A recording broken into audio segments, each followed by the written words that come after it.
wabarakatuh.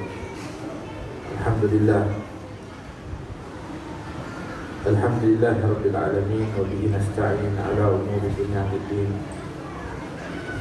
Wassalatu wassalamu ala sayyidil mursalin wa imamil muttaqin sayyidina wa maulana Muhammadin wa ala alihi wa sahbihi wa man tabi'ahum bi ihsanin ila yaumiddin. Subhanaka la ilma lana illa ma 'allamtana innaka antal alimul hakim wa la hawla wa la quwwata illa billahil aliyyil azim. Amma ba'du, yang dimuliakan dan dikasihi para habaib, para asatidah, para hadirin hadirat muslimin muslimat yang dirahmati oleh Allah Subhanahu wa taala.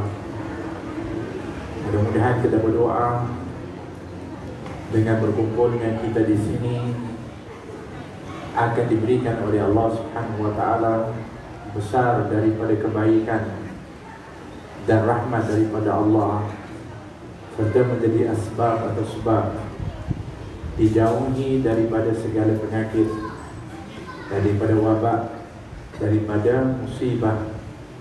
Dan mudah-mudahan tempat ini adalah tempat syifa, tempat kesembuhan, tempat kebaikan, yang mudah-mudahan ianya menjadi suatu sebab untuk kita mendapatkan ridha daripada Allah Subhanahu wa taala.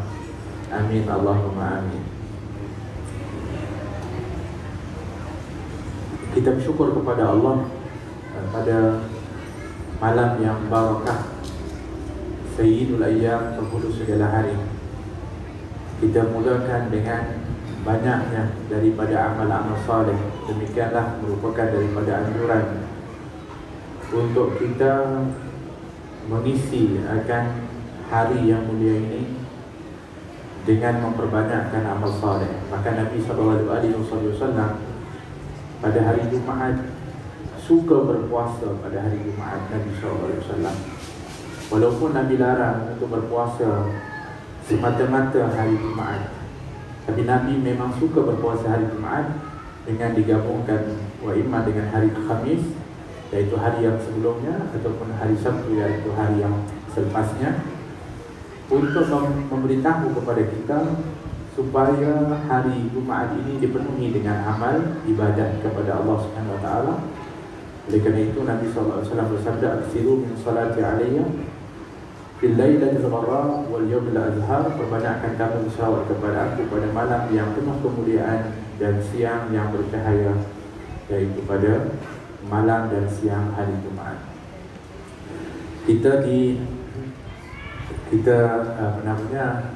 Alhamdulillah sudah diisi dengan jamuan mengisi jasmani kita, alhamdulillah. Jadi kita pun mengambil peluang untuk juga mengisi rohani kita. Tapi biasanya kalau jasmani itu dah diisi, yang rohani ini dia jadi lemah sikit. Dan khususnya kita juga mengambil pesanan bahawa kalau khutbah Jumaat pun disuruh untuk disingkatkan dan diringkaskan, dikira pun begitu juga, insyaAllah. Jadi insyaAllah malam ini kita ringkas, tapi mudah-mudahan akan dapat, mudah-mudahan kita sama-sama mendapatkan faedah, khususnya daripada pesanan baginda Rasulullah SAW ketika di saat ini kita sedang dihebohkan dengan satu wabak penyakit atau virus. Maka kita menjadi satu yang tak boleh untuk kita hilangkan dari pemikiran kita ataupun yang kita ingat adalah wabak atau penyakit-penyakit yang sedang heboh sekarang ini. Di mana pun tajuknya tak akan lari daripada tentang penyakit ini. Bahkan kita akan menjadi orang yang sangat berhati-hati. Salah satu sebabnya adalah kita berusaha agar mudah-mudahan tidak tertimpa akan virus itu ataupun penyakit itu kepada kita. Jadi kerana itu jugalah kita sepatutnya juga mengingati pesanan Nabi bahawa di akhir zaman ini ada penyakit lain yang sepatutnya kamu kena ingat dan kamu kena berusaha untuk menghindarinya, yang dianya sebenarnya lebih dahsyat lagi, kerana penyakit ini sebenarnya sudah ada pada umat yang sebelumnya. Dan dengan sebab penyakit-penyakit inilah umat-umat yang sebelumnya diadab oleh Allah Subhanahu wa ta'ala. Di dalam riwayat Al-Hakim daripada seorang sahabat iaitu bernama Abu Hurairah radhiyallahu anhu, dia mengatakan sami'tu Nabi sallallahu alaihi wasallam, sami'tu Rasulullah sallallahu alaihi wasallam yaqul sayusibu ummati da'ul umam. Kata baginda Rasulullah SAW, kata Sayyidina Abu Hurairah, aku dengar Nabi SAW bersabda, dia dengar Nabi kata apa? Akan ditimpa kepada umatku ini nanti penyakit-penyakit umat-umat yang sebelumnya. Akan ditimpa kepada umat aku nanti penyakit umat-umat yang sebelumnya. Maka para sahabat yang pada waktu itu ada bersama dengan Nabi SAW, dia mengatakan, wa ma da'ul umam, apakah penyakit umat-umat sebelumnya yang nantinya akan menimpa kepada umat ini? Maka Nabi SAW bersabda, yang pertama adalah al-ashar, kata baginda Rasulullah. Al-ashar, apa maksud al-ashar? Iaitu terlalu banyak seronok, terlalu berseronok sangat, terlalu banyak berseronok. Khususnya yang diseronokkan itu, yang digembirakan adalah tentang dunia, tentang hiburan yang melalaikan. Umat dahulu demikian yang telah ditimpa kepada mereka penyakit ini. Terlalu sangat berhibur, terlalu banyak berseronok, sehingga dengan terlalu banyak berseronok ini akhirnya mereka menjadi orang yang lava. Lisan dari lava itu, mereka akan sembelih dengan perintah Allah, bahkan tak mahu untuk taat kepada Rasul yang diutuskan oleh Allah Subhanahu wa ta'ala. Maka akhirnya mereka diturunkan azab oleh Allah Subhanahu wa ta'ala. Di zaman kita ini, zaman orang terlalu banyak berseronok, inilah yang Nabi sebut penyakit yang sebenarnya telah ada pada umat yang sebelumnya, yang akan menimpa kepada umat ini. Ya, berseronok itu tak salah. Sahabat juga berseronok, Rasulullah juga ada kegembiraannya dan keseronokannya. Tapi keseronokan mereka itu lebih kepada perkara-perkara yang berkaitan dengan kurnia Allah dan rahmat daripada Allah, dan mengenai syurga ataupun akhirat daripada ridha Allah Subhanahu wa ta'ala. Beza dengan orang-orang yang gembiranya itu lebih kepada hal-hal yang duniawi dan hal-hal yang lagha. Dan sahabat kalau seronok ketika dengar dan cerita tentang nikmat Allah, tentang syurga Allah. Seronok mereka ketika dapat bersama dengan Rasulullah, dapat untuk buat apa namanya sunnah Nabi SAW, seronok.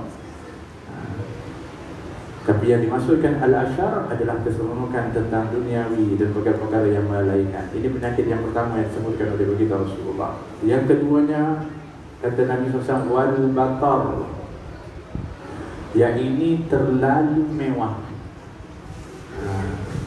terlalu bermewah-mewah.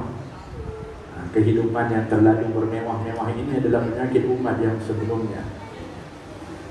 Mereka Samud, kaum Ma'ad, mereka ini adalah bangga dengan kemewahan, kehebatan mereka. Begitulah juga di antara umat-umat yang sebelumnya, penyakitnya adalah terlalu bermewah-mewah, sehingga akhirnya dengan sebab kemewahan yang keterlaluan ini, maka mereka sudah mula menolak daripada kebenaran. Mereka menolak daripada ajakan para rasul. mereka tak mau terima. Kenapa? Mereka merasakan mengikut kepada para rasul itu akan menghambat kemewahan mereka. Demikian yang dianggap oleh orang-orang musyrikin ketika mana diajak oleh baginda Rasulullah SAW.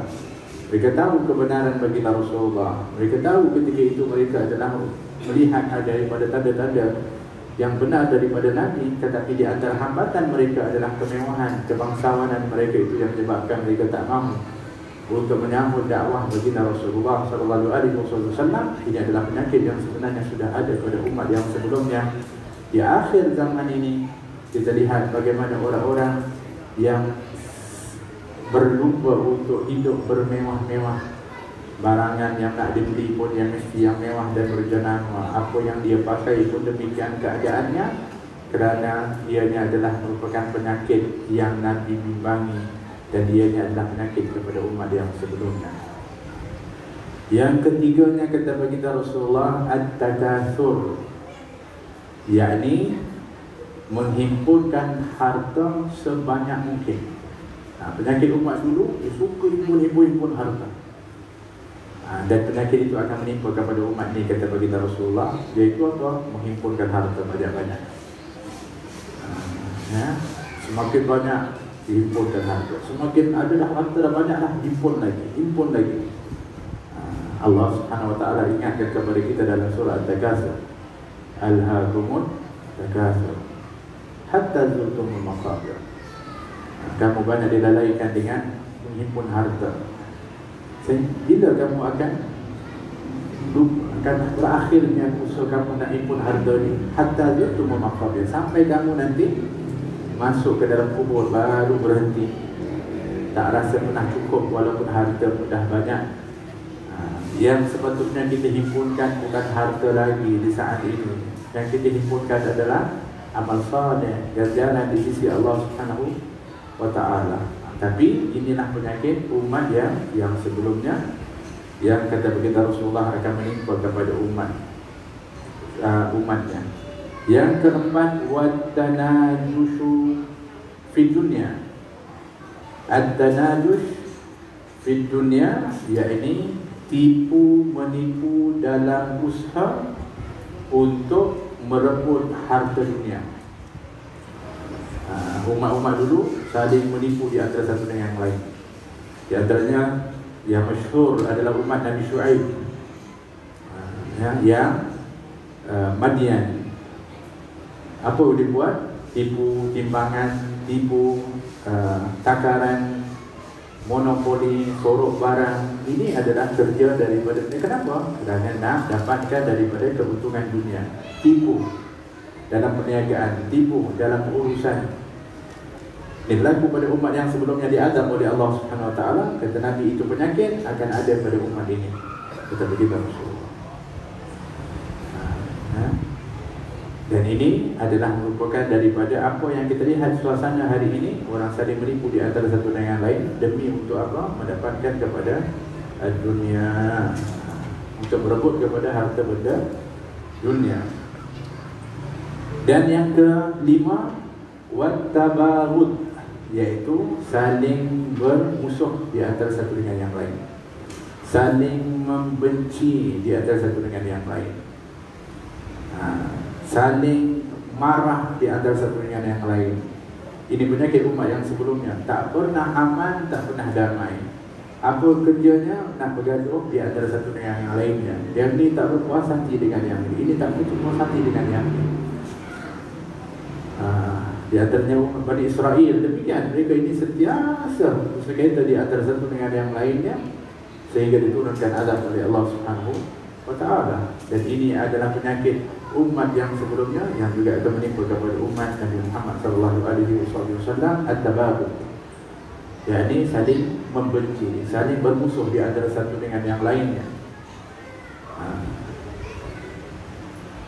Orang-orang yang dalam hatinya ada musuh dengan orang, benci dengan orang, adalah orang yang rugi, kerana sifat ini menghalang dia untuk mendapatkan anugerah daripada Allah. Bayangkan kalau nanti kita masuk dalam bulan Syaban, ada yang disebutkan nisfu Syaban, pada malam ketika Allah Subhanahu Wa Taala akan berikan keampunan kepada seluruh hamba.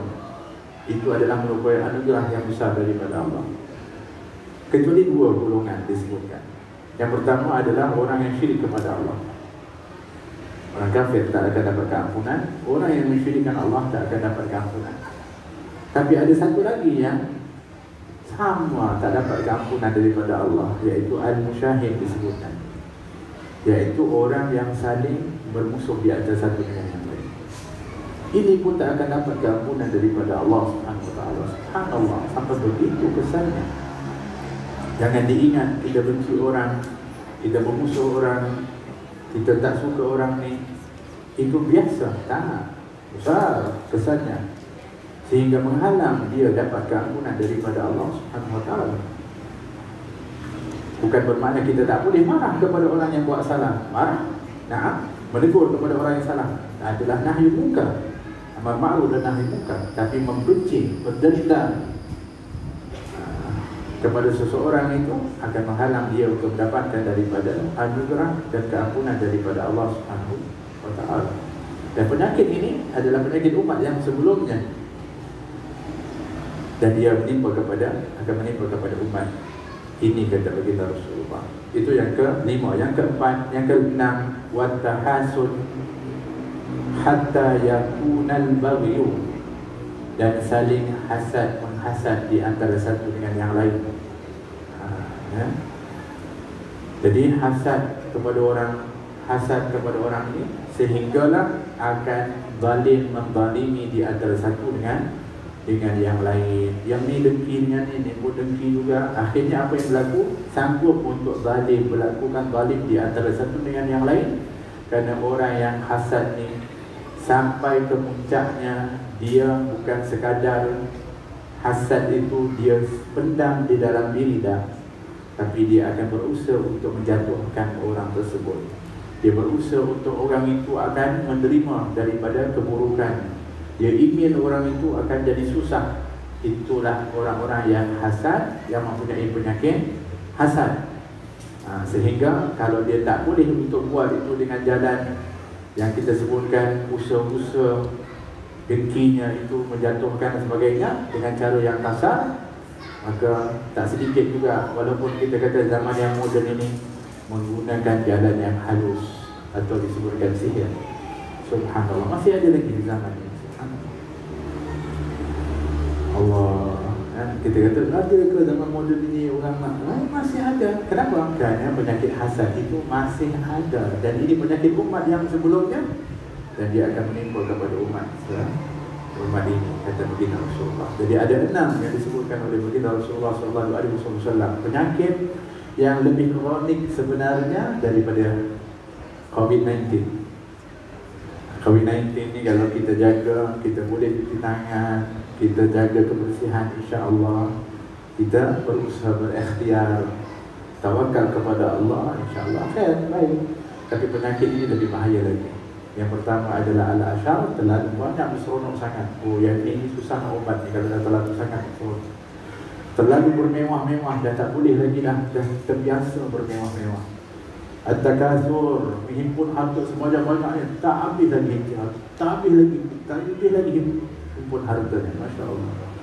Kemudian at-tanajus di dunia, iaitu dia saling menipu untuk nak mendapatkan daripada dunia. Wa tabaghut, dan juga saling bermusuh di antara satu dengan yang lainnya. Dan tahasud hatta yakuna al-baghyu, dan hasad dengki sehingga akan menzalimi di antara satu dengan yang lain. Ini adalah merupakan penyakit-penyakit yang sangat bahaya kalau menimpa kepada seseorang itu, kerana penyakit ini sudah pun menimpa kepada umat yang sebelumnya, dan umat sebelumnya dengan penyakit ini diadab oleh Allah SWT. Ya, umat Nabi Muhammad ini ditangguhkan adab oleh Allah kerana berkat baginda Rasulullah SAW rahmatan lil alamin. Tapi jangan ingat kita akan lepas ketika mana kalau kita masih ada penyakit itu, mati dengan penyakit itu, dan masih lagi dalam penyakit itu, maka kita terhalang daripada rahmat Allah Subhanahu wa ta'ala, dunia daripada Allah Subhanahu wa ta'ala. Marilah dalam usaha kita untuk kita berusaha mengelakkan daripada virus tadi, COVID-19, corona dan sebagainya, cuba kita juga mengelakkan diri kita dari penyakit-penyakit umat dahulu ini yang sangat berbahaya, jangan sampai dia menghinggapi kepada diri kita ini. Maka jalan keluar daripadanya, salah satu daripadanya adalah dengan kita membina ukhuwah Islamiyah yang sebenarnya, yaitu hubbu fillah wa bughdu fillah. Kita kasih kerana Allah, kita benci juga kerana Allah Subhanahu wa ta'ala. Dan juga banyak-banyak untuk menginfakkan harta fisabilillah. Ini supaya kita nak elakkan terlalu bermewah, kita nak elakkan terlalu menyimpun harta. Himpunlah harta untuk akhirat. Bagaimana untuk himpun harta akhirat? Iaitu harta yang kita ada ini kita letakkan di tempat yang kalau kita beri dia kekal, kalau kita pakai dia habis. So letakkan harta itu di tempat yang kalau kita beri dia akan kekal di akhirat, iaitu infakkan dia fisabilillah, di jalan Allah Subhanahu wa ta'ala, di jalan kebaikan. Maka akan insya-Allah kita akan terobat dari penyakit-penyakit yang disebutkan tadi. Dan juga marilah kita melapangkan dada kita untuk kita saling bermaafan di antara satu dengan yang lainnya. Kita mohon ampun kepada Allah, kita juga minta maaf kepada orang sesama kita dan memaafkan kepada orang lain. Itu adalah sifat untuk mengobati daripada tabaghut atau saling bermusuh di antara satu dengan yang lainnya. Dan elakkan diri daripada hasad dengki, kecuali dua perkara. Boleh dengki kepada orang, hasad kepada orang yang berilmu, bukan untuk supaya dianya menjadi orang yang tak berilmu, tapi berusaha untuk dapatkan ilmu sepertinya, supaya dapat juga kita berdakwah, dapat juga kita menyampaikan ilmu seperti orang yang berilmu. Yang keduanya, boleh kita hasad kepada orang yang mempunyai harta, yang dia dengan hartanya bersedekah, menginfakkan jalan Allah, tak kira siang, tak kira malam, sentiasa menginfakkan. Kita boleh hasad kepadanya, bukan dengan menjatuhkan dia, tetapi berusaha ingin untuk mendapatkan daripada harta agar dapat untuk beramal seperti dia dan menginfakkan di jalan Allah Subhanahu wa ta'ala. Inilah yang mudah-mudahan dapat untuk kita sama-sama berkongsi daripada pesanan bagi Rasulullah, ingatan kepada kita tentang perkara-perkara yang penting, khususnya daripada perkara yang ianya sangat dekat khususnya kepada kita ini. Dan kita berdoa mudah-mudahan Allah Subhanahu wa ta'ala memberikan kepada kita kebaikan, jauhkan oleh Allah Subhanahu wa ta'ala penyakit-penyakit yang disebutkan tadi, dan mudah-mudahan Allah gantikan dengan sifat-sifat yang hasanah dan juga mahmudah daripada Allah Subhanahu wa ta'ala. Dan mudah-mudahan Allah bersihkan hati kita daripada takabur, sombong, hasad, dengki, daripada su'ubah dan sebagainya, digantikan dengan sifat-sifat yang mulia, tawadhu, sangka baik, dan juga saling kasih mengasihi di antara satu dengan yang lainnya. Dan mudah-mudahan Allah SWT memberikan kepada kita sihat wal afiyah insya-Allah, zahiran wa batinan oleh Allah Subhanahu wa taala. Dan mudah-mudahan Allah rahmati kita, keluarga kita, anak-anak kita, dan mudah-mudahan Allah ampuni dosa-dosa kita semuanya insya-Allah, dan diterima taubat kita, dan Allah berkati kita dalam bulan Rajab, Allah berkati kita dalam bulan Sya'ban. Ya Allah, sampaikan kami semua ya Allah dengan sihat wal afiyah, dengan takwa, dengan iman ke dalam bulan Ramadan al-Mubarak, dengan puasa yang Engkau ridai ya Allah, yang Kau terima, dan qiyam yang sebenarnya, sehingga kami akan diampuni oleh-Mu ya Arhamar Rahimin. Dan jauhkanlah kami daripada maksiat dan kemungkaran ya Arhamar Rahimin, ya Arhamar Rahimin, ya Arhamar Rahimin. Rabbana atina fid dunya hasanah wa fil akhirati hasanah wa qina adzabannar. Wa sallallahu ala sayyidina Muhammad wa ala alihi wa sahbihi wasallam. Walhamdulillahirabbil alamin wal a'lam minkum. Assalamualaikum warahmatullahi wabarakatuh.